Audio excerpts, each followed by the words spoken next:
Hi, I'm Robert Begley, day 477 of my video challenge. I am still on a kick with John Taylor Gatto, and today I just want to give a couple of examples of fabulous students that he talks about. One is an independent studies class that he led for these eighth graders in New York City's Upper West Side Intermediate School 44, it was called.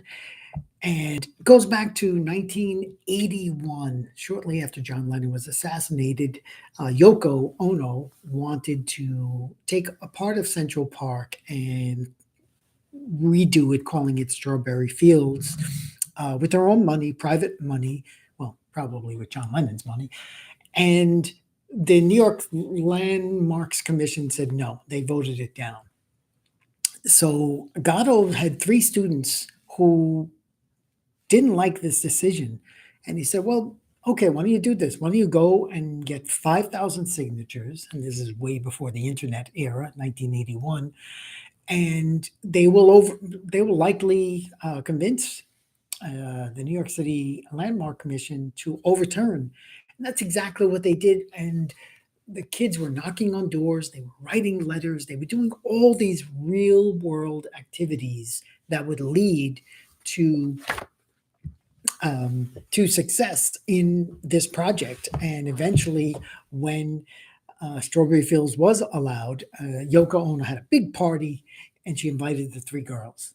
I'm not sure she invited John Taylor Gatto, but she at least invited the three girls. And so that was one like major win that I found interesting from his books. The other thing is, the other thing I wanted to say real fast, a letter that he wrote to his granddaughter who was going to Dartmouth College.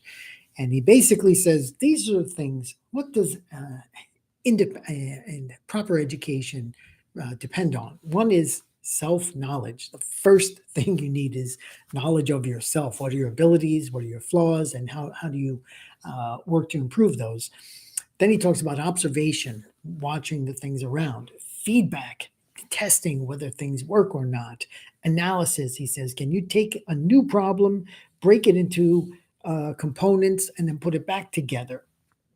Mirroring. He's asking, have you ever learned to be everyone else as well as yourself? Like another way to, can you become a chameleon? He's actually against that.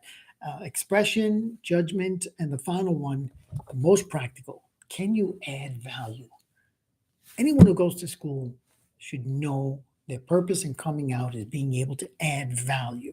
So thank you again, John Taylor Gatto. It was fun talking about you in Hero Show today, and we will see you tomorrow, day 478 of the video challenge.